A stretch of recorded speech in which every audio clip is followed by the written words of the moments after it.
ما شاء الله لا حول ولا قوة إلا بالله العلي العظيم. أعوذ بالله السميع العليم من الشيطان اللعين الرجيم. بسم الله الرحمن الرحيم. الحمد لله رب العالمين والعاقبة للمتقين والجنة للمؤمنين والنار للمنافقين والصلاة والسلام على أشرف الأنبياء والمرسلين بالقاسم محمد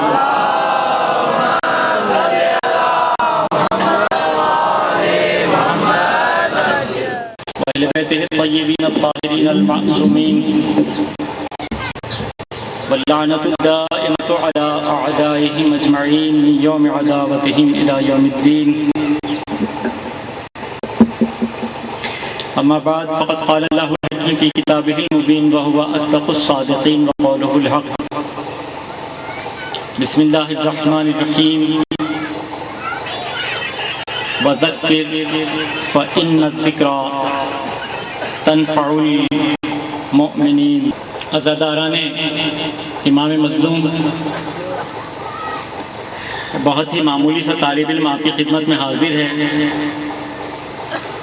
چھوٹی چھوٹی چند گزارشات جو شاید میرے اور آپ کے لیے دین فہمی کا سبب ہوں. بہت سادہ لفظوں میں، ہمارے پاس ہمارا اپنا کلچر ہے تو ہمیں اپنے کلچر کی پابندی کرنا چاہیے. بعض مرتبہ یہ ہوتا ہے کہ ہم کسی دوسرے کی نقل کرتے ہیں تو اس سے ہمارا بہت زیادہ نقصان ہو جاتا ہے. جب آپ یہ کہتے ہیں کہ بر دشمنان اہل بیت لعنت، تو لعنت کہاں جا کے متصل ہوتی ہے؟ جب ہمارے یہاں چیز موجود ہے اہل بیت سے دشمنن تے لعنت، تو ہم دشمن کے ساتھ لعنت کا لفظ رکھیں نا، اہل بیت کے ساتھ لعنت کا لفظ کیوں آئے؟ تو اس وجہ سے یہ فارسی طریقہ نہیں استعمال کیا کریں، اپنا طریقہ استعمال کریں. اہل بیت کے دشمنوں پر لعنت. کوئی غیر سنے گا تو کیا کہے گا؟ آپ کہاں لعنت کا لفظ لے کر آ رہے ہیں؟ اگر بیچ میں جملہ کٹ جائے، کچھ بھی ہو جائے، بر دشمنان کسی نے نہیں سنا ہے، بر دشمنان کسی نے نہیں سنا، سلپ ہو گیا، آواز نہیں جا رہی ہے لاؤڈ اسپیکر کی، تو لعنت کا لفظ کہاں جڑ گیا جا کر؟ تو اس وجہ سے احتیاط کیا کیجئے. نقل کے لیے بھی عقل چاہیے ہے.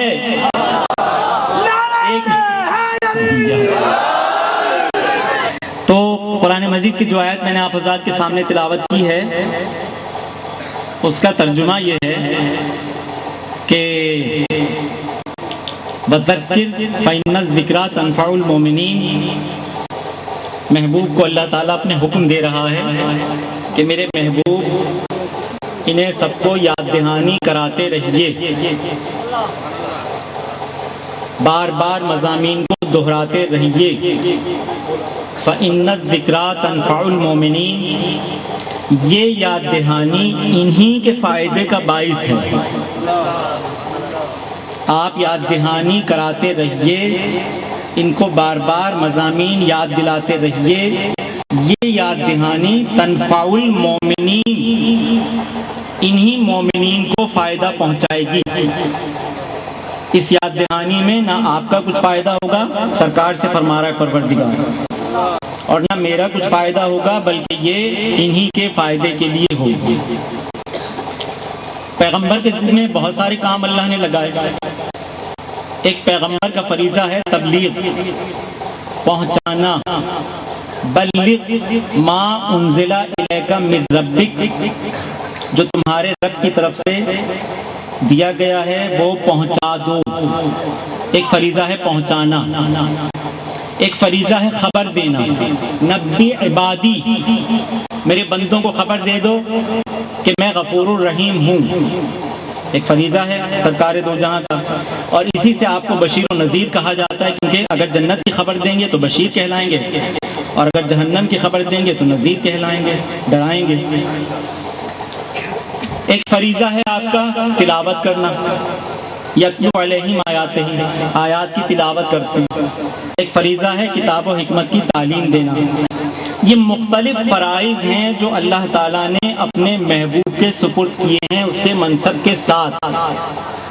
اب ایک یہ اور فرض الگ سے بیان کیا جا رہا ہے، وَذَكِّرْ، اور ان کو یاد دہانی بھی کرا دیجئے، یہ ایک آپ کا نیا فریضہ ہے۔ ان فرائض میں اور اس فریضے میں فرق ہے۔ مثلا تبلیغ حضور کا فریضہ ہے کہ پہنچا دیجئے، ہو سکتا ہے وہ چیز پہلی دفعہ پہنچائی جا رہی ہے، اس سے پہلے پہنچائی نہ گئی ہو۔ ایک فریضہ ہے خبر دینا، ہو سکتا ہے وہ خبر پہلی مرتبہ دے رہے ہیں، فاسٹ انفارمیشن ہے، اس سے پہلے وہ خبر دی نہیں گئی۔ انذار پہلے پہل ہے، بشارت پہلے پہل ہے، تلاوت پہلے پہل ہے۔ ظاہر ہے کوئی آیت تو پہلے پہل تلاوت کی ہوگی نا، سب سے پہلے۔ تو یہ تمام چیزیں جو ہیں وہ پہلی مرتبہ ہو سکتی ہیں، مگر یاد دہانی جس چیز کی ہوگی وہ پہلی مرتبہ نہیں ہو سکتی۔ یاد دہانی کا تو مقصد ہی یہ ہے کہ باتیں پہنچائی جا چکی ہیں، مطالب پہنچائے جا چکے ہیں، چیزیں واضح کی جا چکی ہیں، نقوش دکھلائے جا چکے ہیں، تصویریں دی جا چکی ہیں۔ اب مقصود و منظور خالق یہ ہے کہ ان کی یاد مومنوں کی دل سے مٹنے نہ پائے، اس لیے فرمایا کہ بار بار یاد دلاتے رہیے۔ یاد دہانی کا مقصد ہی یہ ہے کہ چیز پہلے سے آپ کے پاس موجود ہے، صرف بتانا ہے، اظہار کرنا ہے کہ وہ چیز آپ کے پاس موجود ہے، اسے دہرا لیجئے۔ یاد دہانی کا مطلب ہی یہ ہے کہ آپ نے مجھ سے 1 سال پہلے مجلس کا وعدہ لے لیا، ہمارے بھائی سوراب خان صاحب نے، کہ آپ کو مجلس پڑھنا ہے۔ اب ہر مہینے بعد یاد دہانی کرواتے رہتے تھے، قبلہ یاد ہے نا آپ کو 9 محرم کو مجلس پڑھنا ہے۔ یاد دہانی کا مطلب کیا ہے کہ جو خبر آپ کے پاس پہلے سے موجود ہے اس کو ریکال کر لیں، آپ دوبارہ سے اپنے ذہن میں لے آئے۔ یاد دہانی کا مطلب ہی یہ ہے۔ تو اب پروردگار عالم اپنے محبوب سے فرما رہا ہے کہ میرے محبوب انہیں یاد دہانی کراتے رہیے، ان کو بار بار بتائیے۔ اور بار بار بتانا کیوں ضروری ہے؟ اس لیے کہ بھولتے بہت ہیں۔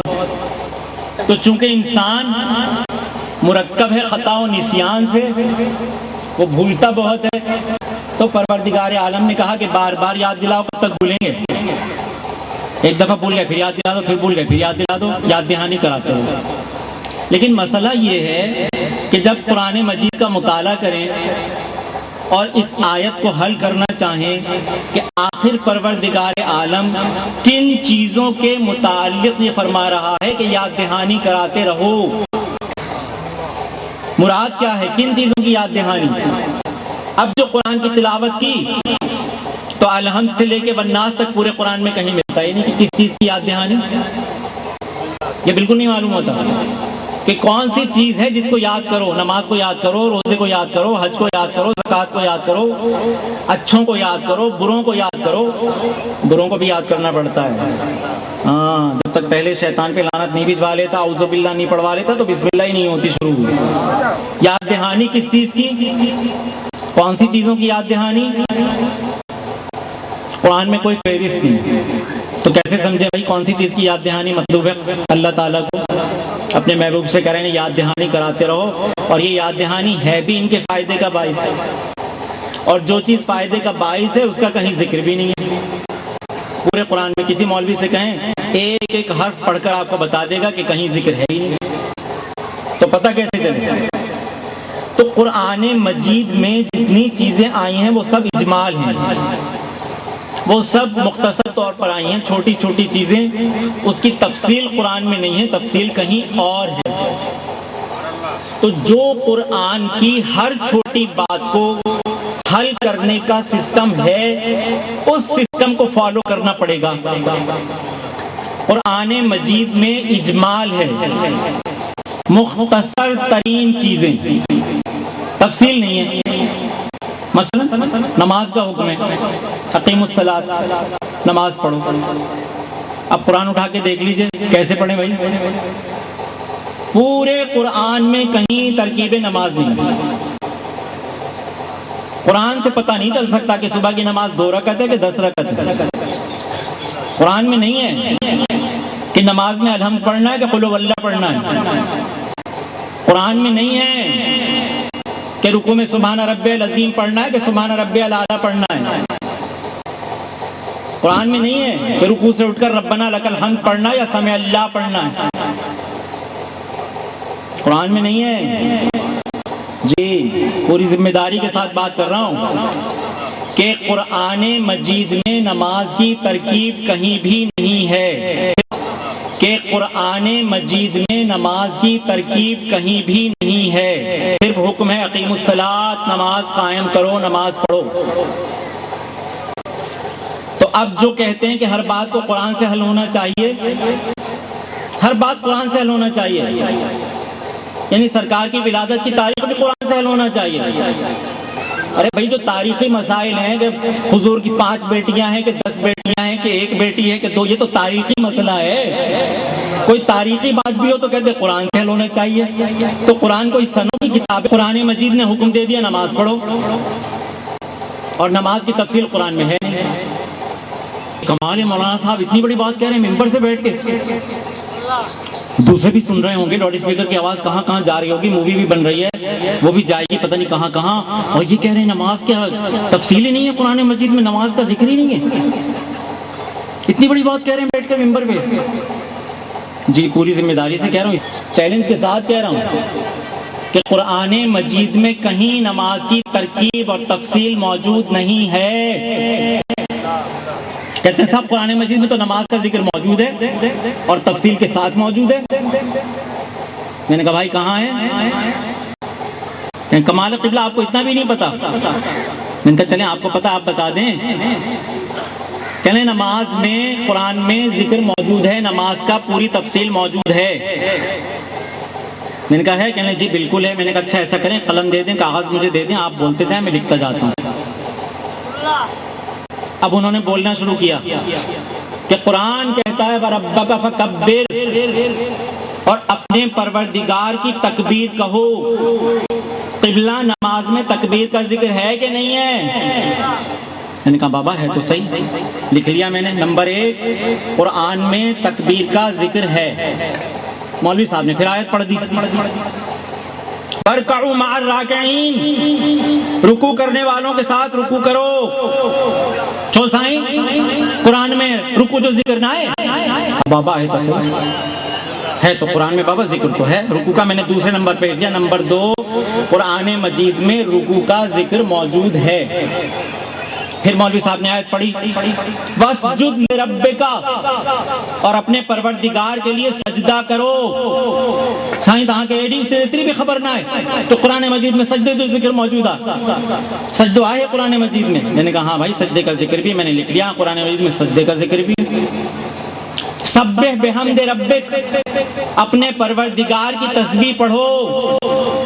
سائیں تسبیح کا ذکر نہیں ہے قرآن میں؟ ہاں بابا تسبیح کا ذکر تو ہم نے تسبیح بھی لکھ لی۔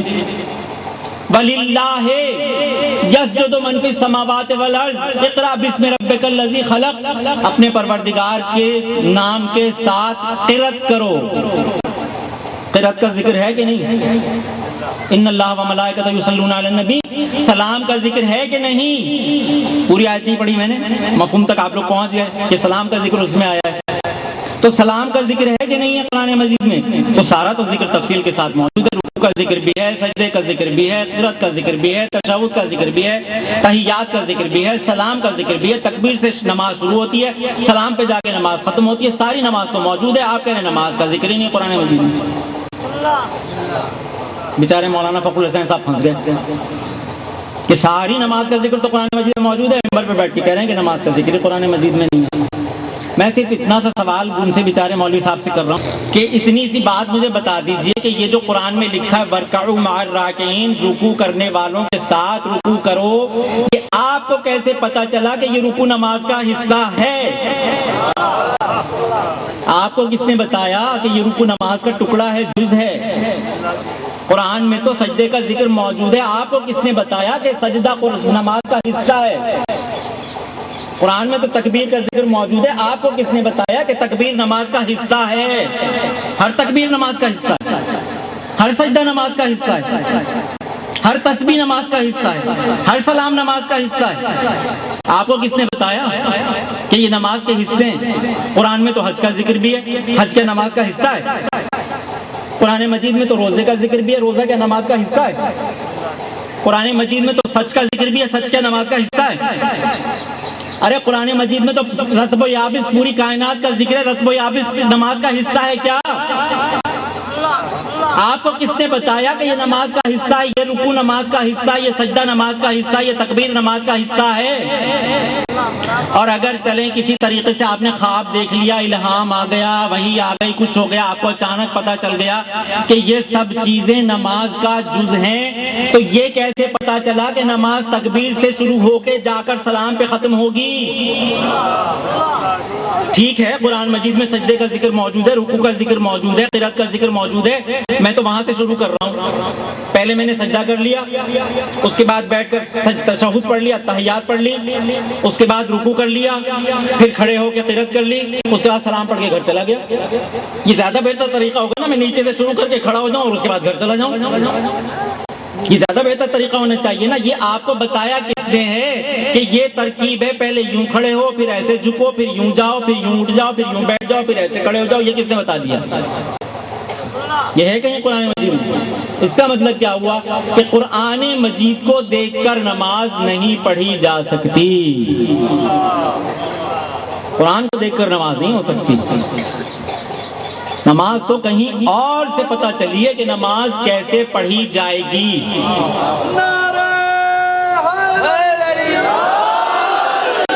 تو قرآن مجید میں زکوٰۃ کا ذکر بھی ہے، آتوا الزکوٰۃ، کس کو دو، کتنی دو، کہاں دو، کب دو، نصاب زکوٰۃ تو قرآن میں ہے ہی نہیں، کہاں سے ملے گا؟ قرآن میں تو ذکر نہیں ہے اس کا۔ وَلِلَّهِ عَلَى النَّاسِ حِجُّ الْبَيْتِ، لوگوں پر خانہ کعبہ کا ارادہ لازم ہے۔ قرآن میں صرف اتنا سا ذکر ہے کہ لوگوں پر خانہ کعبہ کا ارادہ لازم ہے۔ ارادہ کر کے گھر میں بیٹھے رہیے حج ہو جائے گا، ہو جائے گا؟ قرآن تو نہیں بتا رہا کہ پھر ارادہ کر کے پھر کیا کریں، احرام کیسے بندھے گا، کب بندھے گا، کہاں سے بندھے گا، کتنی دیر بندھے گا، مناسک کیا کیا ہیں، کون کون سے، کتنی دیر لگے گی، کہاں کیا کیا ہوگا، قرآن میں کچھ نہیں ہے۔ تو ہر منزل اجمال قرآن میں ہے، تفصیل نہیں ہے، تفصیل کہیں اور ہے۔ تو پروردگار عالم نے قرآن مجید میں ان تمام احکام کی تفصیل بیان کیوں نہیں کی؟ جب قرآن کو وہ لایا بھی ہدایت کے لیے، اس نے اتارا بھی ہدایت کے لیے انسانوں کی، تو اس میں پوری تفصیل بیان کیوں نہیں کی؟ اچھا متکلم قرآن تو رسول اللہ بھی نہیں ہے، ورنہ شاید کچھ مسلمان اٹھ کے کہہ دیتے کہ بھول گئے ہوں گے۔ کہتے ہیں رسول بھول سکتے ہیں، رسول سے سہو و نسیان ہو سکتا ہے، مگر قرآن تو رسول کی کتاب نہیں ہے، متکلم قرآن رسول نہیں ہے۔ متکلم قرآن تو وہ ہے جس نے خود قرآن میں کہا ہے وَمَا كَانَ رَبُّكَ نَسِيًّا، کوئی بھول جائے تمہارا رب نہیں بھول سکتا کچھ بھی، یہ تو قرآن میں خود کہا ہے۔ کوئی دنیا کا معمولی سے معمولی باولا مسلمان بھی یہ نہیں کہہ سکتا کہ اللہ بھولے گا، اللہ بھی بھول سکتا ہے۔ جس کو یہ شک ہوا تھا اس کی کئی جگہ وضاحت کر دی، لا تأخذہ سنۃ ولا نوم، اسے نہ نیند آتی ہے نہ اونگ آتی ہے۔ تو جو نیند اور اونگ میں خرابیاں ہوتی ہیں، جو نیند کی وجہ سے خرابیاں پیدا ہوتی ہیں، جو اونگ کی وجہ سے خرابیاں پیدا ہوتی ہیں، نسیان ہو جاتا ہے تھوڑا بہت، وہ بھی نہیں ہوگا۔ وَمَا كَانَ رَبُّكَ نَسِيًّا، تمہارا پروردگار بھولتا نہیں ہے، سہو و نسیان میں مبتلا نہیں ہوتا۔ تو جب پروردگار بھولتا نہیں ہے تو ماننا پڑے گا کہ اس نے قرآن کو نازل ہی اس صنعت میں کیا ہے کہ قرآن کسی کے لیے کافی نہ ہو، نازل ہی اس صنعت میں کیا ہے کہ قرآن کو لو، اس سے لو جو قرآن لے کر آیا ہے، وہ بتائے گا معلم قرآن کے قرآن کی تفصیل کیا ہے۔ تو قرآن کو دیکھ کے نماز نہیں ہوگی، پیغمبر کو دیکھ کر نماز ہوگی۔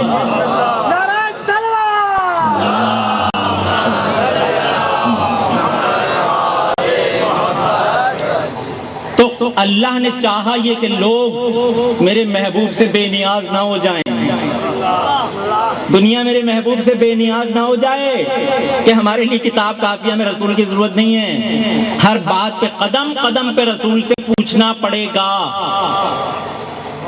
اسی لیے وَذَكِّرْ فَإِنَّ الذِّكْرَىٰ تَنفَعُ الْمُؤْمِنِينَ کو بھی رسول سے پوچھنا پڑے گا۔ کہ یا رسول اللہ جس طرح آپ نے نماز کی وضاحت کی کہ نماز کیا ہے، جس طرح آپ نے حج کی وضاحت کی، جس طرح آپ نے زکوٰۃ کی وضاحت کی، تو یہ بھی فرمائیے کہ یہ جو اللہ نے کہا ہے وَذَكِّرْ فَإِنَّ الذِّكْرَىٰ تَنفَعُ الْمُؤْمِنِينَ، یاد دہانی کراتے رہیے، یہ یاد دہانی مومنین کے فائدے کا باعث ہے۔ تو وہ کون سی چیزیں جن کی یاد دہانی؟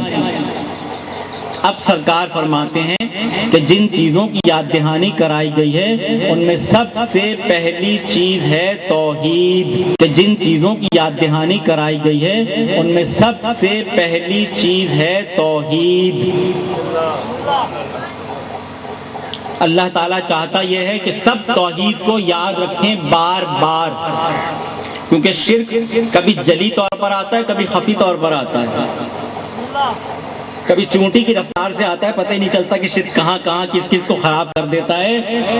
صلح حدیبیہ کے موقع پر کسی نے شک کیا تھا تو سرکار نے یہ فرمایا تھا ان کے لیے کہ تمہارے اندر اتنی معمولی طریقے سے شرک جا رہا ہے جیسے چونٹی کی رفتار، دوسروں کو پتہ نہیں چلے گا، مگر میں تو اللہ کا نبی ہوں، مجھے تو پتہ چل رہا ہے کہ شرک جا رہا ہے۔ تو چونکہ بار بار شرک آتا ہے معاشرے میں، تو اس وجہ سے اصل اصول توحید ہے۔ سب سے پہلی چیز ہے توحید، اللہ کو ایک سمجھنا، اور دوسرا ذکر، دوسری یاد دہانی وہ ہے خود سرکار دو جہاں کا اپنا ذکر، رسالت۔ سب سے پہلی چیز توحید اور دوسری چیز رسالت، چنانچہ اس کے یاد کرنے کا بھی آپ نے اہتمام کیا۔ اذان، اس میں پہلے توحید کی گواہی دو، اس کے بعد رسالت کی گواہی دو۔ اذان کے بعد اقامت، پہلے توحید کی گواہی دو اقامت میں، پھر رسالت کی گواہی دو۔ پھر نماز، تشہد، التحیات، اس میں توحید کی گواہی بھی دو اور رسالت کی گواہی بھی دو۔ اذان میں 2 مرتبہ کہنا ہے اشہد ان لا الہ الا اللہ، اور 2 ہی مرتبہ کہنا ہے اشہد ان محمد رسول اللہ۔ پوری دنیا کی فقہ کی کتابیں تو اٹھا لائیے، پوری دنیا کی، جہاں جہاں مسلمان بستے ہیں، کسی ایک مسلمان سے تو یہ گزارش کر لو ہاتھ جوڑ کے کہ بھائی اذان میں 2 مرتبہ کہہ رہے ہو اشہد ان لا الہ الا اللہ اور 2 ہی مرتبہ کہہ رہے ہو اشہد ان محمد رسول اللہ، تم تو خالق اور مخلوق میں بڑا فرق کرنے والے لوگ ہو۔ تم تو خالق اور مخلوق، عابد اور معبود، اللہ اور غیر اللہ کی بڑی باتیں کرنے والے لوگ ہو۔ تمہیں تو کم سے کم یہ قانون پاس کر دینا چاہیے کہ اذان میں 2 مرتبہ اشہد ان لا الہ الا اللہ کہنا چاہیے اور 1 مرتبہ اشہد ان محمد رسول اللہ کہنا چاہیے، تاکہ خالق اور مخلوق میں فرق تو واضح ہو جائے۔ ہے کوئی دنیا کا مسلمان جو کھڑا ہو کے یہ کہہ دے کہ ہاں ٹھیک ہے اس طریقے سے کر لو تاکہ خالق اور مخلوق میں فرق ہو جائے، اللہ اور غیر اللہ میں فرق ہو جائے؟ اچھا چلیں صاحب آپ نہیں کرتے، اس کو ختم نہیں کرتے، 2 مرتبہ کہتے ہیں۔ کوئی تو فتویٰ دے دے دنیا کا مفتی کہ اشہد ان لا الہ الا اللہ اذان و اقامت میں کہنا واجب ہے اور اشہد ان محمد رسول اللہ کہنا مستحب ہے، تاکہ کوئی نہ کہے تو خالق اور مخلوق کا فرق تو باقی رہے۔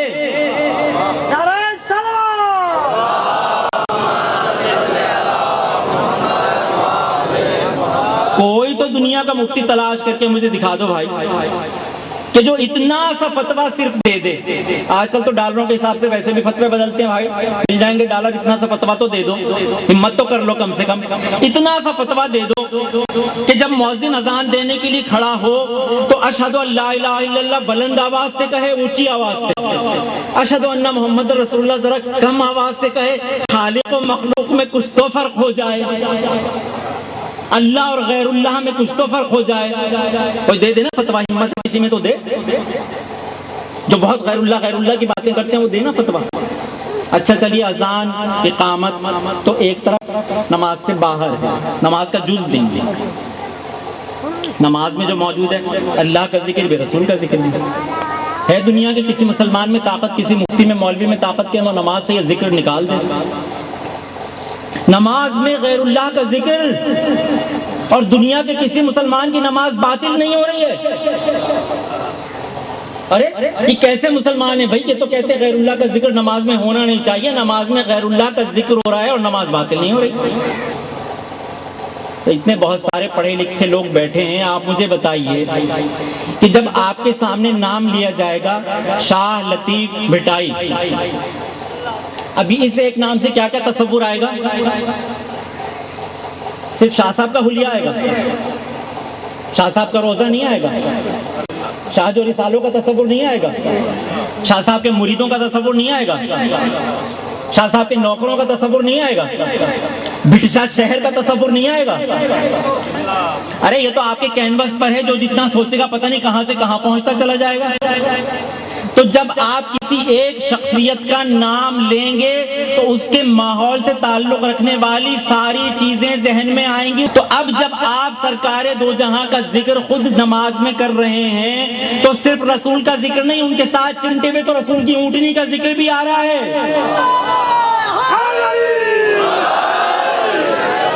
چلو رسول کا ذکر تو مسلمان گوارا کر لے گا، ان کی اونٹنی کا ذکر آ رہا ہے، ان کے صحابہ کا تصور آ رہا ہے، ان کے روزے کا تصور آ رہا ہے، ان کے روزے پہ جو شرطے پہرا دے رہے ہیں ان کا تصور آ رہا ہے۔ وہ شرطے کھڑے میں ہاتھ میں لوہے کے ہنٹر لیے کسی کو زری چومنے نہیں دیتے، رونے نہیں دیتے، ان کا بھی تصور آ رہا ہے رسول کے روزے کے ساتھ ساتھ، اور پتہ نہیں کس کس کا تصور آ رہا ہے۔ نماز کیوں نہیں باطل ہو رہی؟ نماز باطل کیوں نہیں ہو رہی کسی مسلمان کی اتنے تصورات کے ساتھ؟ رسول کے ذکر کا نماز میں رکھنے کا مقصد کیا ہے؟ مقصد بھی تو یہی ہے نا کہ پورے طور سے ہر لمحہ ان کا تصور رکھو، وہ کیسے تھے، کیا تھے، کیسے اٹھتے تھے، کیسے بیٹھتے تھے، کیا پہنتے تھے، کیا کھاتے تھے، کس چیز پہ سواری کرتے تھے، کیسی زندگی گزارتے تھے۔ تو جب ہر چیز کا تصور آ رہا ہے تو نماز باطل کیوں نہیں ہو رہی؟ جوتی کا رسول کی تصور بھی آ رہا ہے، جوتی بنانے والے موچی کا تصور بھی آ رہا ہے، نماز کیوں نہیں باطل ہو رہی؟ تو اب عالم اسلام میں کوئی اٹھ کر اس کا حل بتائے تو ہم مان لیتے ہیں، ہمیں ماننے میں کوئی عار نہیں ہے بھائی، ہمیں کوئی حل بتائے، کوئی بات عقل میں آئے گی ہم فوراً مان لیں گے، کوئی عقل کی بات کرے تو صحیح، ورنہ ہم بتاتے ہیں حل، وہ مان لو، یا تم کوئی حل بتا ورنہ ہمارا دیا ہوا حل مانو۔ رسول کا ذکر نماز میں ضرور ہے اور نماز باطل نہیں ہوتی۔ عالم اسلام میں کسی کی نماز باطل نہیں ہو رہی، سب ذکر کر رہے ہیں۔ کیوں باطل نہیں ہو رہی؟ وجہ کیا ہے کہ یہ دیکھیں کہ رسول کا ذکر کیوں کیسے ہو رہا ہے۔ اگر رسول کا ذکر یہ ہو کہ بڑے باپ کے بیٹے ہیں تو شرک ہو سکتا ہے، کیونکہ یہ رسول کا ذاتی ذکر ہو جائے گا۔ اگر یہ ذکر ہو کہ خدیجہ ایسی کروڑ پتی اور ارب پتی خاتون کے شوہر ہیں تو شرک ہو جائے گا، ہو سکتا ہے، شبہ نکالا جا سکتا ہے۔ اگر سرکار کا حوالہ مادیات کے لحاظ سے ذکر ہو تو صرف رسول کا ذکر ہوگا، مگر صرف رسول کا ذکر نہیں ہے، نسبت کیا ہے کہ رسول اللہ کے بندے اور اس کے رب خاص اور اس کے رسول ہیں، تو یہ رسول کا ذکر نہیں ہے، اللہ کا ذکر ہے۔ یہ ذکر رسول کا ہے مگر عبادت اللہ کی ہے۔ تو اب یہ اصول قائم ہو گیا کہ نسبتوں کو دیکھنا پڑے گا۔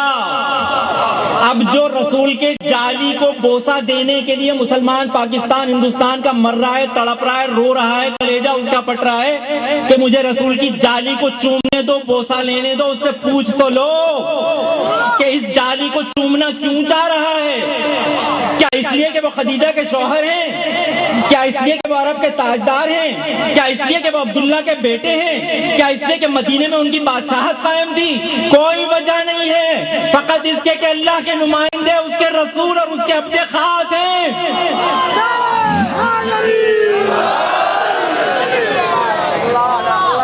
نسبتوں کو دیکھنا پڑے گا، اس سے پوچھ تو لو کہ وہ اس جالی پہ اس لیے عاشق ہے کہ فرانس سے منگوائی گئی ہے، وہ جالی فرانس سے آئے ہوئے لوہے کی بنی ہوئی ہے، سونے کی بنی ہوئی ہے، وہ اس لیے اس جالی کو چومنا چاہ رہا ہے کہ اس میں ہیرے جڑے ہوئے۔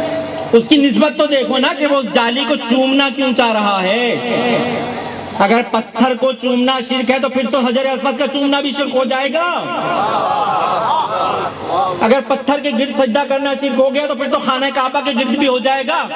کیا خانہ کعبہ میں نسبت ہی تو ہے، ایک پتھر یہ آپ کے سامنے رکھا ہوا، ایک پتھر وہ رکھا ہوا، اتنی سی بات ہے کہ نسبت ہے اس کی، اللہ اللہ خیر صلی اللہ، اور تو کوئی چیز ہی نہیں۔ نسبت عزت دلواتی ہے، نسبت جہاں جہاں میری بات پہنچ رہی ہے، نسبت عزت دلواتی ہے، نسبت سے عزت ملتی ہے۔ جو منسوب ہو جائے گا حکومتوں کی طرف عزت والا ہو جائے گا۔ ڈی سی او کی کیوں عزت ہو رہی ہے؟ کیوں لگے ہوئے سب اس کی خوشامد میں؟ حکومت سے نسبت ہو گئی، ڈی سی او حکومت کا نمائندہ ہے۔ نسبتوں سے عزت ملتی ہے۔ وہ کپڑا جو بنیے کی باڑیے کی دکان پہ رکھا ہوا ہے، وہ وہاں سے کپڑا آپ نے لے لیا،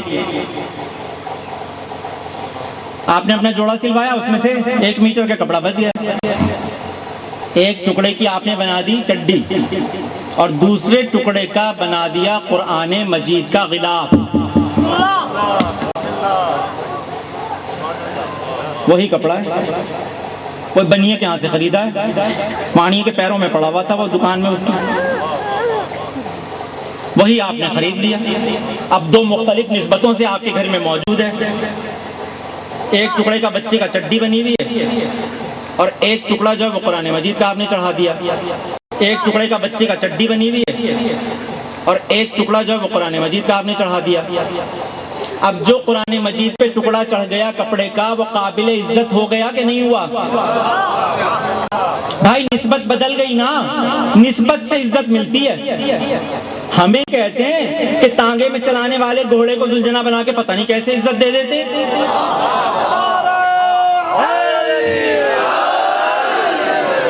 ہم سے کہتے ہیں کہ چھوٹی سی لکڑی کو پتہ نہیں کیوں عزت دے دیتے ہیں۔ کون سا دنیا کا آدمی ہے جو لکڑیوں کو عزت نہیں دیتا؟ مجھے سامنے تو لاؤ، کوئی ایک آدمی تو دنیا کا مل جائے جو لکڑیوں کو عزت نہیں دیتا۔ ارے وہ لکڑی کبھی پیپلز پارٹی کے جھنڈے کی شکل میں سامنے آئے گی، کبھی مسلم لیگ کے جھنڈے کی شکل میں سامنے آئے گی، کبھی ہندوستان کے جھنڈے کی شکل میں سامنے آئے گی۔ صدر اور وزیر اعظم کو سلام کرنا پڑے گا لکڑی کو، کپڑے کے چھوٹے سے ٹکڑے اور لکڑی کو۔ وہی لکڑی تو ہے جس سے گھر میں آپ جالے صاف کرتے ہیں مکڑی کے، لیکن جب اسی لکڑی کو پیپلز پارٹی کا پرچم بنا کے جگا دیا جائے گا جماعت اسلامی کا اور سپاف اور جساف اور فلان اور دھماکے کا، تو قابل عزت ہو جائے گا۔ کسی کی مجال ہے کہ آپ کے سامنے آپ کے پارٹی کے پرچم کو پیر کے نیچے رکھ لے؟ ہے کسی میں اتنی ہمت؟ اگر اتنی عزت نہ ہو تو امریکہ کے پرچم کو جلا کیوں رہے ہو؟ کیوں جلاتے ہو امریکہ کے پرچم کو روز؟ ایگل چوک میں امریکہ کا پرچم جل رہا ہے اور مسجد شہداء کے سامنے لاہور میں امریکہ کا پرچم جل رہا ہے، اور یہاں اتنا سا تو کپڑے کا ٹکڑا ہے، اس کی حیثیت کیا ہے؟ امریکہ کا پرچم نہیں جلا رہے، کپڑے کا ٹکڑا نہیں جلا رہے، امریکہ کو جلا رہے ہو، پورے نظام حکومت کو جلا رہے ہو، نظریہ کو جلا رہے ہو۔ پیروں کے نیچے جو پرچم رکھا ہے امریکہ کا، نظریہ رکھا ہے، پرچم نہیں، کپڑا نہیں ہے، لکڑی نہیں ہے، گھوڑا نہیں ہے، نظریہ ہے، نظریہ نسبت ہے، نسبت سے نظریہ بنتا، عزت ہوتی ہے۔ پیپلز پارٹی کا پرچم ہے، کیا مطلب؟ کہ اس گھر میں جو شخص رہتا ہے وہ پیپلز پارٹی کے نظریے کا پیروکار ہے،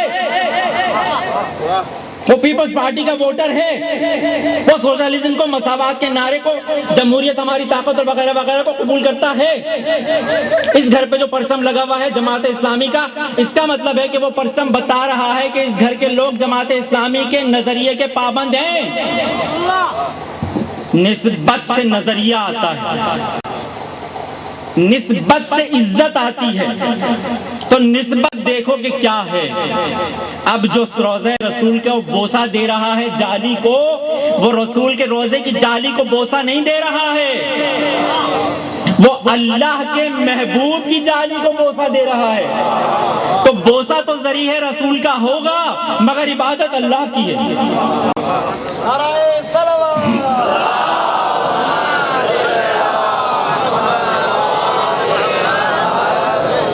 تو نسبت کو دیکھنا پڑے گا کہ نسبت کیا ہے، اور نسبت سے عزت ملتی ہے۔ جہاں جہاں جو چیز منسوب ہو گئی بڑوں سے، وہ بڑی ہو گئی۔ جو چیز بڑوں سے منسوب ہو جائے، جی جناب، یہ جملہ یاد رکھیں کہ عزتیں نسبتوں سے بنتی ہیں، نظریے نسبتوں سے بنتے ہیں۔ جس کی جہاں نسبت ہو جائے گی وہاں اس کا نظریہ بن جائے گا۔ یہ یہ فرش عزا، یہ علم، یہ تعزیہ، یہ سب منسوب ہیں. یہ عزت والی چیزیں بھی ہیں، عزت دینے والی چیزیں بھی ہیں.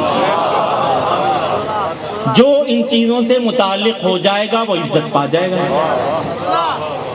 لیکن تھوڑا سا مسئلہ یہ ہے کہ ہم ان سب چیزوں سے عزت چاہتے نہیں ہیں. ہم کیا چاہتے ہیں؟ ہم ہیں لالچی. ہمیں ہر چیز میں ثواب چاہیے. سائیں آپ فلاں جگہ مجلس میں گئے تھے؟ ہاں گیا تھا بس آخر میں. کیوں شروع سے کیوں نہیں گئے؟ سائیں بس ثواب چاہیے تھا نا، تھوڑا سا ثواب تو مل گیا، ثواب لے کر آئے. سائیں آپ جلوس میں گئے تھے؟ نہیں جلوس میں تو نہیں گیا تھا، وہ بس جب جلوس ختم ہو رہا تھا تو میں نے جلدی سے جا کے زیارت کر لی تھی ذوالجلالہ کی. اب آسان کہتا ثواب کھپے نا، بس ثواب لے لیا تھا ہم نے، ثواب ملے گا. بھائی نماز کیوں پڑھ رہا ہے؟ ثواب ملے گا. روزہ کیوں رکھ رہا ہے؟ ثواب ملے گا. مسجد میں کیوں جا رہا ہے؟ ثواب ملے گا. ذوالجلالہ کی زیارت کیوں کر رہا ہے؟ ثواب ملے گا. جلوس میں کیوں جا رہا ہے؟ ثواب ملے گا. زنجیر کا ماتم کیوں کر رہا ہے؟ ثواب ملے گا. علم گھر پہ کیوں لگا رہا ہے؟ ثواب ملے گا. ارے اتنا لالچ، ہر چیز میں لالچ. اس کا مطلب کیا ہوا کہ اگر مجلس میں ثواب نہیں ملے گا تو نہیں جاؤ گے؟ جلوس میں ثواب نہیں ملے گا تو نہیں جاؤ گے؟ مطلب اچھا نظریہ اگر بغیر ثواب کے بھی ملے گا تو نہیں قبول کرو گے؟ ہر چیز میں ثواب. ارے بھائی فلاں مولوی تو دفن کر رہا ہے نظریے کو اور عقیدے کو تمہارے، اس کی مجلس میں بھی چلے گئے. سائیں کہتا ثواب لو کھپے نا بابا، اساں کہتا بابا ثواب لو کھپے. ابے بھائی وہاں نہیں ملے گا ثواب، تمہیں ثواب چاہیے. وہ فلاں آدمی تقریر کر رہا ہے، تمہیں پتہ ہی نہیں چل رہا تمہارے خلاف تقریر کر رہا ہے. سائیں کہتا ثواب لو کھپے. میں کہتا ہوں اگر یزید آ کر تمہارے سامنے مجلس پڑھنا شروع کر دے تو سن لو گے؟ اور یزید سے اچھی مجلس کون پڑھ سکے گا؟ شمر سے اچھی عمر سعد سے. وہ تو کربلا کا آنکھوں دیکھا حال بیان کرے گا. نہیں کرے گا؟ وہ تو آنکھوں دیکھا حال بیان کرے گا. سن لو گے؟ سن رہے ہو نا؟ بہت سے ایسے لوگ ہیں جن کی مجلسیں سنی جا رہی ہیں. کیوں سنی جا رہی ہیں؟ یہ جاہلانہ نظریہ جو آیا ہوا ہے. سائیں کہتا ثواب لو کھپے، بابا سائیں کہتا ثواب کھپے. ارے کتنا ثواب چاہیے؟ کیا کرو گے ثواب کا؟ کیا کرو گے ثواب کا؟ کیا کرو گے؟ کیا ملے گا؟ مجلس میں گئے ثواب ملے گا، ماتم میں گئے ثواب ملے گا، نماز پڑھنے گئے ثواب ملے گا، روزہ رکھنے گئے ثواب ملے گا. ثواب سے کیا ہوگا؟ جنت ملے گی. جنت میں کیا ہوگا؟ دودھ کی نہریں ہوں گی. ارے کچھ خوف خدا کرو، دودھ یہاں نہیں مل رہا پینے کو، ثواب مل کے کیا کرے گا؟ جنت ملے گی. سائیں آخرکار تو جنت میں جانا ہے نا، آخر تو جنت ہے نا، آخر مڑ مقام تو جنت ہے بھائی، جانا تو جنت میں ہی آخرکار. تو جنت میں کیا ملے گا؟ وہاں دودھ ہوگا، شہد کی نہریں بہ رہی ہوں گی. ارے کچے میں رہ رہے ہو، کچھ خوف خدا کرو، تمہارے پاس شہد کی کمی ہے. شہد تمہیں نہیں مل رہا یہاں، وہاں شہد چاٹنے جائیں گے جنت میں ٹافیاں کھانے کے لیے. کیا ہوگا جنت میں؟ کیلے ہوں گے، انار ہوں گے، امرود ہوں گے. اور کیا ہوگا جنت میں؟ گڑیاں ہوں گی، گڑیاں، گڑیاں پورے. ارے بچے ہو، گڑیوں سے کھیلو گے؟ درود تو پڑھ لیں محمد و آل محمد.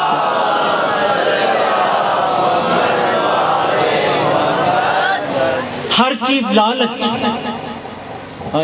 ہر چیز لالچ. کوئی تو ایک بندہ ہو،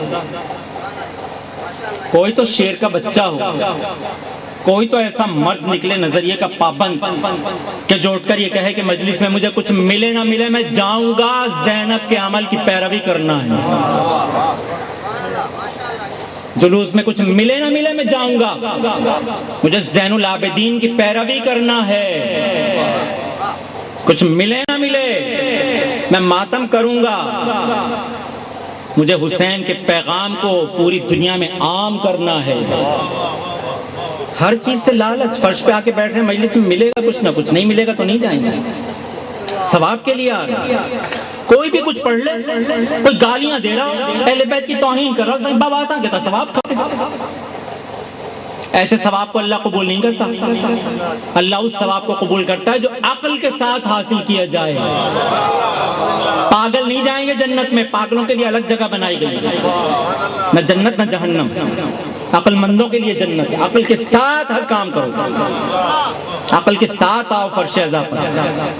کبھی میں نے کہا تھا کہ یہ فرش عزا، یہ علم، یہ تعزیہ، یہ ذوالجناح، یہ سب ہماری زندگی کے لیے فائدے مند ہیں، دنیاوی زندگی کے لیے.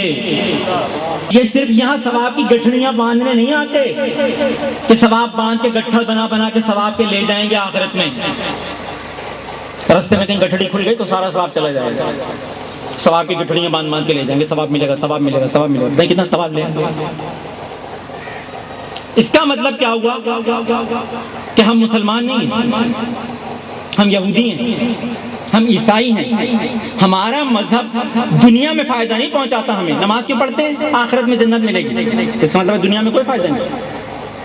روزہ کیوں رکھتے ہیں؟ ثواب ملے گا. ثواب ملے گا کیا مطلب؟ آخرت میں جنت ملے گی. آخرت میں سب کچھ وہاں ملے گا. ماتم کیوں کر رہے ہیں؟ جنت ملے گی. فلاں کام کیوں کر رہے ہیں؟ جنت ملے گی. یعنی سب کچھ آخرت میں ہے، دنیا میں کچھ نہیں. یعنی سب کچھ آخرت میں ہے، دنیا میں کچھ نہیں.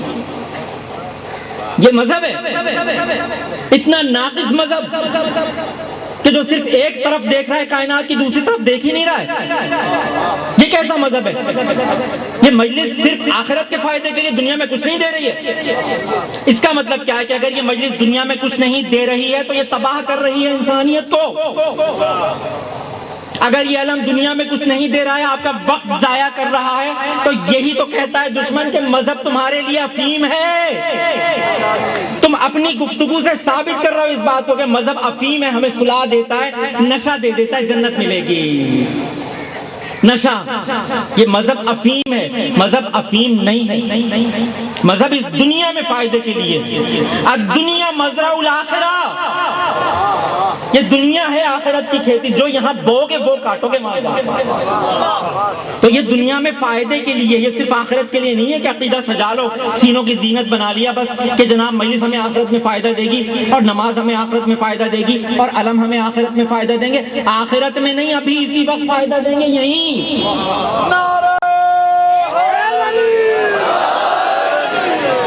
یہ توحید مجھے اسی دنیا میں فائدہ دیتی ہے. میری روز مرہ کی زندگی میں توحید شامل ہے. روز مرہ کی زندگی میں میں وکیل ہوں تب بھی توحید میرے سینے میں موجود ہے اور میری زندگی میں وکالت میں مدد کر رہی ہے. میں تاجر ہوں تو میری تجارت میں مدد کر رہی ہے. اسی طریقے سے فرش عزا میری ہر وقت مدد کر رہا ہے. جو سبزی بیچ رہا ہے اس کی بھی مدد کر رہا ہے، اور جو موچی بیٹھا ہوا جوتا سی رہا ہے اس کی بھی مدد کر رہی ہے. سب چیزیں دنیا میں یہ سب ہمارے فائدے کے لیے چیزیں، یہ صرف آخرت کے لیے نہیں ہے. اسلام صرف نظریہ نہیں ہے، عمل ہے. عمل صرف نظریہ نہیں ہے. ہم یہودی عیسائی نہیں ہیں کہ جس تھوڑی دیر کے لیے جب امام باڑے میں گئے تو شیعہ ہو گئے. یہ عیسائیوں کا نظریہ ہے کہ جب گرجا میں جائیں گے تو عیسائی ہو جائیں گے. ان کا مذہب الگ ہے، دنیا الگ ہے. ان کا دین الگ ہے، دنیا الگ ہے. ہمارا دین وہی ہے جو ہماری دنیا ہے.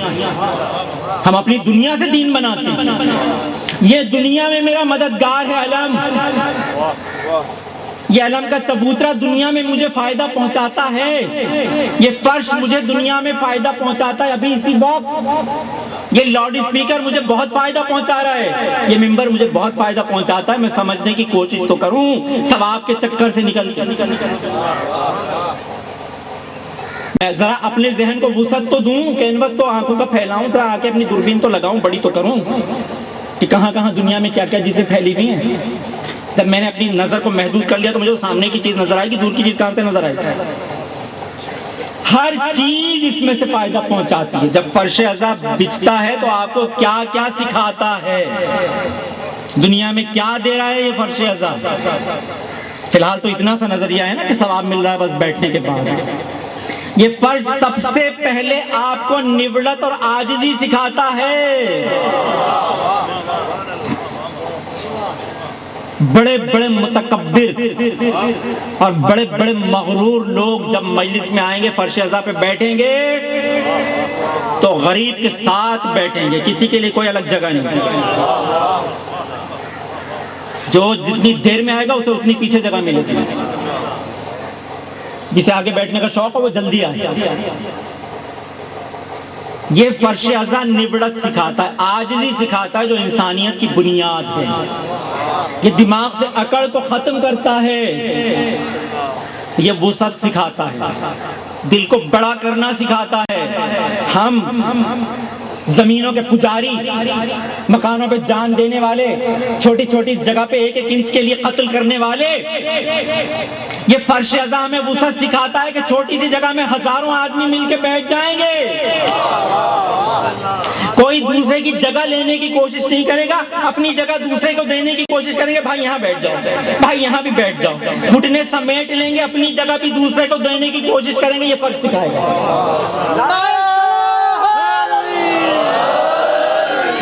وہ جو دوسروں کی زمینوں پہ قبضہ کرنے کے عادی ہیں، جو دوسروں کی جگہوں پہ قبضہ کرنے کے عادی ہیں، ٹرین میں تو حشر دیکھا کریں، ایک اتنی سی سیٹ ریزرو ہوگی، پوری بوگی پہ قبضہ کرنے کی فکر میں ہوں گے. یہ بھی ہمارا، یہ بھی ہمارا، وہ بھی ہمارا، وہ بھی ہمارا. صحیح باہر بیٹھا ہے، باروں کے چکر میں پوری ٹرین پہ قبضہ ہو. تو جہاں اس نظریے کے لوگ ہوں، یہ فرش ازا وہاں دل کو کتنا بڑا بنا دیتا ہے، کتنی وسعت پیدا کرتا ہے. قبضہ گروپ کو مارتا ہے یہ فرش ازا. قبضہ گروپ کو، دہشت گردی کو ختم کرتا ہے یہ فرش ازا. بڑائی کو ختم کرتا ہے یہ فرش ازا. یہ فرش ازا زندگی میں نفاست، طہارت اور صفائی کو پیدا کرتا ہے. جو آدھا دین ہے، جب آپ فرش بچھائیں گے تو کوشش کریں گے صاف ستھرا فرش ہو، اس پہ کسی قسم کا کوئی دھبا نہ ہو. جو میلا فرش نہیں بچھائے گا مجلس کے لیے، وہ اپنے دل کو، جگر کو، ذہن کو، روح کو کیسے میلا رہنے دے گا؟ جو دوسرے کے لیے کوشش کر رہا ہے کہ جب وہ حسین کے دربار میں آئے تو اسے صاف ستھرا فرش ملے، تو وہ اپنے دل کے فرش کو کیسے گندا کر لے گا جس پہ حسین کو آنا ہے؟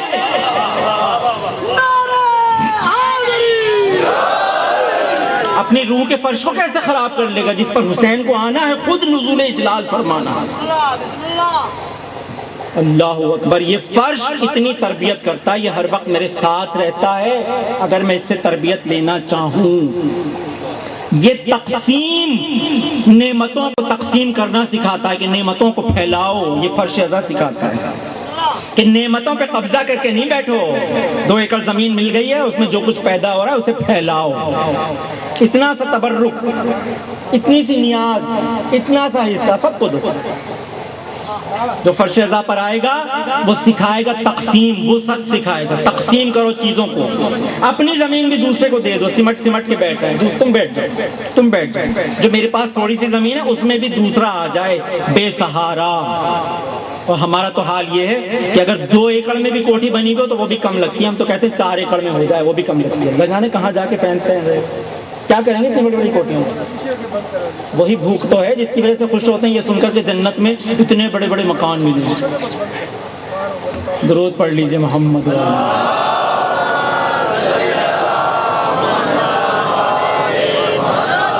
تو یہ فرش ازا اتنا کچھ سکھاتا ہے، اور یہ علم اتنا کچھ سکھاتا ہے. اللہ اکبر. علم تو پوری انسانیت سکھاتا ہے، سب کچھ سکھاتا ہے. جو بھی انسانیت میں موجود ہے ہر چیز سکھاتا ہے. علم بلندی فکر سکھاتا ہے، اونچا رکھنا. کس چیز کو اونچا رکھنا؟ اپنے کردار کو اونچا رکھنا. کس کا علم پکڑے ہوئے ہو؟ علم وفاداری سکھاتا ہے، پیمانے وفا باندھنا سکھاتا ہے، وعدے کو پورا کرنا سکھاتا ہے. علم قیادت کے اصول سکھاتا ہے. ہر آدمی علم نہیں اٹھا سکتا. علم تنظیم سکھاتا ہے، علم نظم و ضبط سکھاتا ہے. علم یہاں رہے گا، اس کے پیچھے فلاں لوگ رہیں گے، اس کے آگے اتنے لوگ رہیں گے. علم تنظیم سکھاتا ہے کہ تمہیں کس طرح منظم رہ کر معاشرے میں وقت گزارنا ہے. جو وعدہ تم نے اپنے آپ سے کیا ہے وہ پورا کرنا ہے. علم یہ سکھاتا ہے. ہر وعدے کو پورا کرنا، اور سب سے بڑا وعدہ ہے لا الہ الا اللہ محمد الرسول اللہ علی ولی اللہ۔ یہ کلمہ کیا ہے؟ یہ وعدہ ہے جو تم نے اپنے آپ سے کیا ہے۔ ہر وعدے کو پورا کرنا سکھاتا ہے علم، کہ جب علم اٹھاؤ گے، علم دیکھو گے تو یاد آئے گا کہ یہ علم اس کا ہے جو وفاؤں کا شہنشاہ ہے پوری کائنات میں۔ وفا اس کے نام کے ساتھ جڑی ہوئی ہے۔ کیا وفا؟ یہی وفا، وعدے کی پابندی۔ وفا کا مطلب ہے عہد کو پورا کرنا، ایگریمنٹ کو پورا کرنا۔ وفا کا مطلب ہی، وفاداری کا مطلب ہی کہ جو وعدہ کیا ہے اس کو پورا کریں۔ وفا حضرت عباس سے مخصوص ہے۔ حضرت عباس نے وفا کی، شجاعت کی۔ عجیب تاریخ ہے۔ سرکار مولا علی نے اپنے بھائی عقیل سے کہا کہ ایک ایسا خاندان تلاش کرو جو بہادر ترین خاندان ہو عرب کا، میں اس کی لڑکی سے شادی کرنا چاہتا ہوں، کہ ایک بہادر بیٹا پیدا ہو جو کربلا میں میرے بیٹے کی، فرزند رسول کی مدد کرے۔ میرا بیٹا ہو جو فرزند رسول کی مدد کرے، رسول کے بیٹے کی مدد کرے۔ تو سرکار وفا آ گئے دنیا میں۔ اب مدینے میں دارالامارہ سے حسین نکلے، اس نے ملعون نے، ولید نے اونچی آواز میں بات کی اور مولا واپس آئے۔ حضرت عباس کو کس مقصد کے لیے لیا گیا ہے؟ اللہ کے دربار سے میرے مولا نے، مولائے کائنات نے خاص طور پر لیا ہے، خاص طور پر لیا ہے۔ کیا کہہ کر لیا ہے؟ کیا چیز سنتے ہیں آپ؟ کہ وفا کرے گا، مدد کرے گا، شجاعت ہے، بہادر قوم، بہادر ننیال، بہادر باپ، بہادر ماں، بہادر ماں کا بیٹا ہے، بنی کلاب ننیال حضرت عباس کا، بہادر ترین لوگ عرب کے۔ تو بہادری کا مظاہرہ کرنا ہے اس کو۔ اب مجھے دکھائیں ذرا، تاریخ کے ساتھ ساتھ چلیں، مجھے دکھائیں کہاں مظاہرہ کیا حضرت عباس نے بہادری کا۔ تاریخ کے ساتھ ساتھ چلیں، مجھے دکھائیں کہاں مظاہرہ کیا حضرت عباس نے بہادری کا۔ مدینے سے امام حسین کو نکلنا پڑ گیا۔ کوئی مظاہرہ حضرت عباس کا نظر آ رہا ہے بہادری کا؟ حضرت تلوار نظر آ رہی ہے کہیں؟ دارالامارہ سے گھر آ گئے، گھر سے مدینے سے نکل گئے، آئی تلوار بیچ میں، مکے پہنچ گئے۔ اللہ اکبر، پوری دنیا حج کرنے کے لیے آ رہی ہے۔ رسول کا بیٹا حج کے احرام کو عمرے سے بدل کر نکل رہا ہے مکے سے۔ پوری دنیا سمٹ کے حج کرنے آ رہی ہے مکے، اور فرزند رسول احرام ہٹا کے، توڑ کے، دوسرا احرام عمرے کا ادا کر کے، اس کی نیت کر کے مکے سے نکل گئے۔ سرکار وفا کی تلوار نظر آ رہی ہے۔ پہنچ گئے کربلا میں، تلوار سے نشان ڈال دیا، لکیر کھینچ دی، خط، لائن، خبردار کوئی اس لکیر کے نزدیک آیا تھا، ہمارے ساتھ کا لشکر۔ پھر کیا ہوا؟ اس لکیر پہ رہا، باقی رہ سکے؟ مولا غازی عباس نہیں رہ سکے، ہٹا دیا گیا خیمے، وہاں سے فرات سے ہٹا دیا۔ کوئی منظر نظر آتا ہے؟ اور اب تو روز عاشور آ گئے، روز عاشور آ گیا۔ اب کیا ہے؟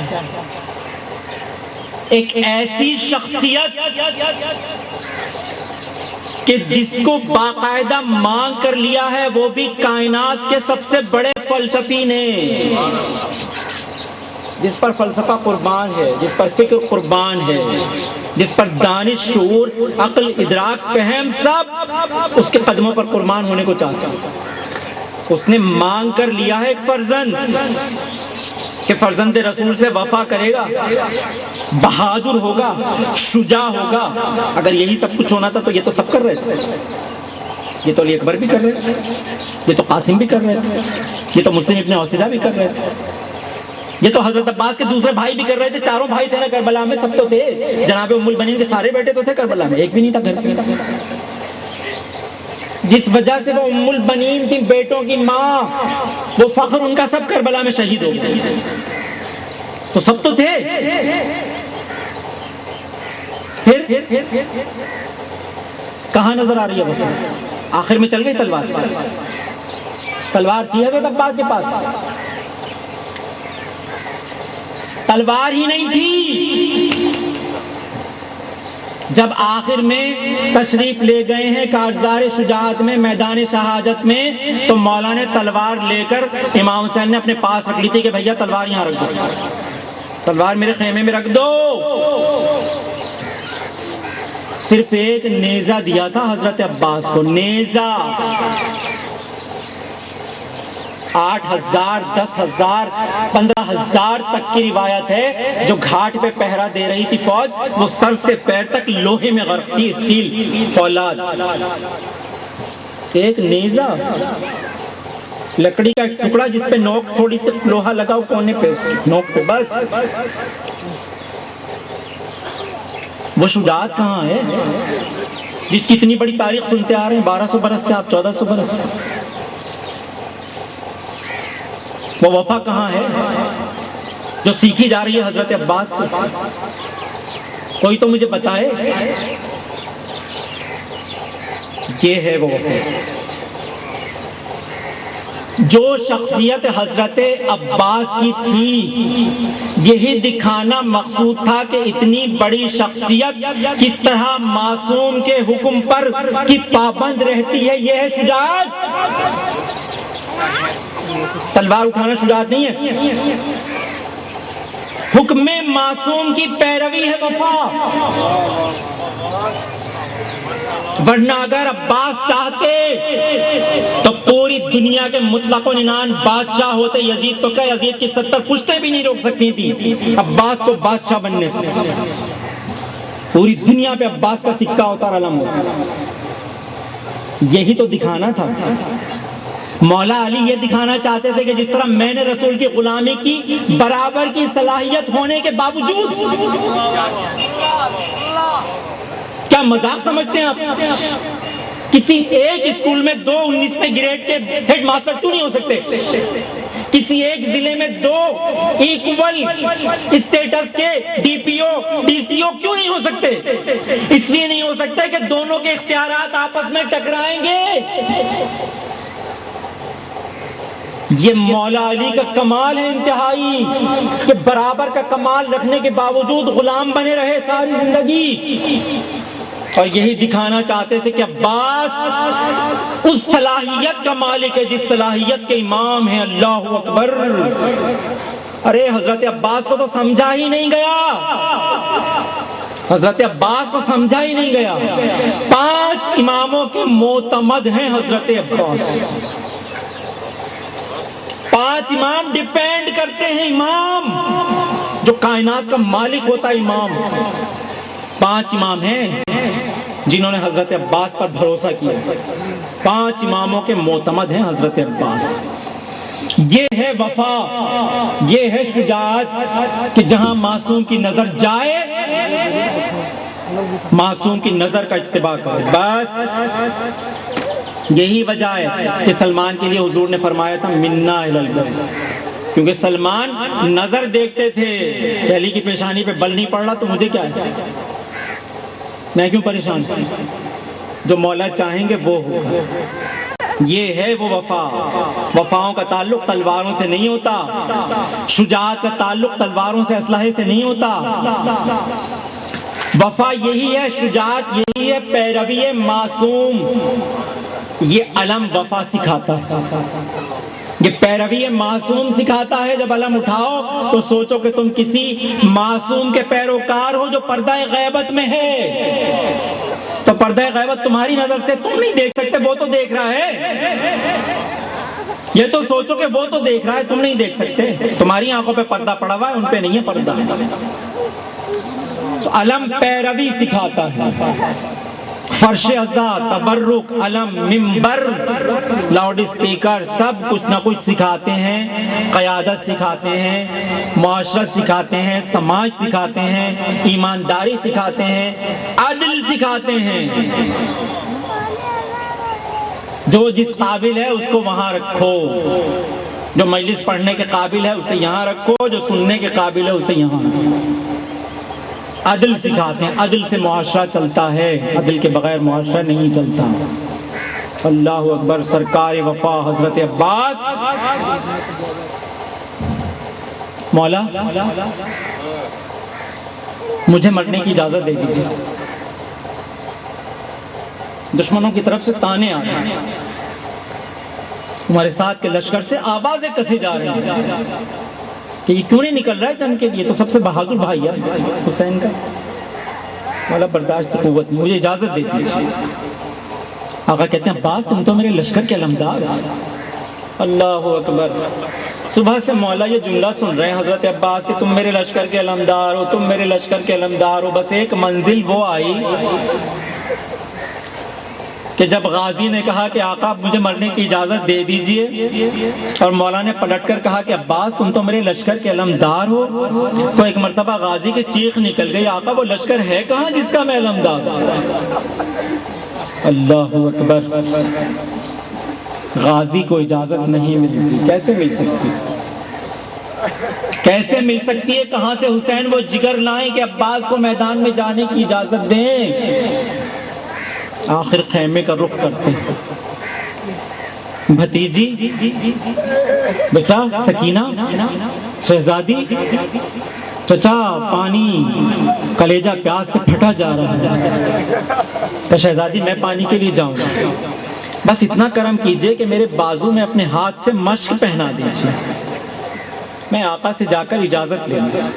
جناب سکینہ مشق بھی پہنا دیتی ہیں، اور مولا عباس بازو سے پکڑ کے جناب سکینہ کو آقا کے پاس لے آتے ہیں کہ آقا دیکھیے سکینہ پیاس سے جاں بلب ہے۔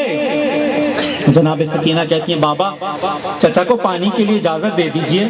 ایک مرتبہ حسین سکینہ کی طرف دیکھتے ہیں کہ بیٹا تمہیں بہت پیاس لگ رہی ہے؟ کہ نہیں بابا مجھے تو جتنی پیاس لگ رہی ہے تو لگ رہی ہے، مگر میرا 6 مہینے کا بھائی علی اصغر بھی جھولے میں پیاسا ہے۔ ایک مرتبہ حسین نے سکینہ کو دیکھا، پھر عباس کو دیکھا اور کہا سکینہ سوچ لو، ارے تمہارا تو 6 مہینے کا بھائی ہے، میرا 32 برس کا ہے۔ ارے سکینہ کہیں ایسا نہ ہو چچا کو بیچ تو رہی ہو، مگر قدم قدم پہ فریاد کرو گی، چچا کو یاد کرو گی، ارے کوفہ و شام کے بازاروں میں پکارو گی چچا کو، مگر آئے کوئی مدد کرنے والا نہ ہوگا۔ عباس کو اجازت ملی اور میدان کا رخ کیا۔ پوری دنیا میں واحد عباس جنہیں کربلا میں سب سے زیادہ پکارا گیا۔ 5 معصوم قدم قدم پہ پکارتے تھے بھیا عباس یہ انتظام کرنا ہے، بھیا عباس یہ انتظام کرنا ہے، بھیا عباس اسے سنبھالنا ہے، بھیا عباس یہ کرنا ہے۔ شہزادی پکار دی تھی عباس، ام کلثوم پکار دی تھی عباس، رقیہ پکار دی تھی عباس، پوری کربلا میں عباس عباس کی آواز گونج رہی تھی۔ ایک مرتبہ عصر عاشور جب حسین کے گلے پہ چھری چلنے لگی تو 13 ضربوں سے شمر نے مولا کو ذبح کیا ہے۔ پہلی ضرب پہ میرے مولا نے نانا کو پکارا، نانا رسول اللہ شمر مجھے ذبح کر رہا ہے آ جائیے۔ جب دوسری مرتبہ شمر نے چھری رکھی تو بابا علی کو آواز دی، نجف سے علی میری مدد کو آئیے، ساری دنیا کی مدد کرتے ہیں۔ اور جب تیسری چھری گلے پہ رکھی شمر نے تو ایک مرتبہ ماں کو پکارا، گرم رہتی پہ میں گرتا ہوں سنبھالو اماں، ارے اماں میں قتل ہو رہا ہوں۔ چوتھی مرتبہ بھائی کو پکارا، اور تاریخ کہتی ہے اس کے بعد جب شمر چھری چلا رہا تھا ہر ضرب پر حسین کے گلے سے ایک ہی آواز نکل رہی تھی، بھیا عباس، بھیا عباس، بھیا عباس، بھیا عباس۔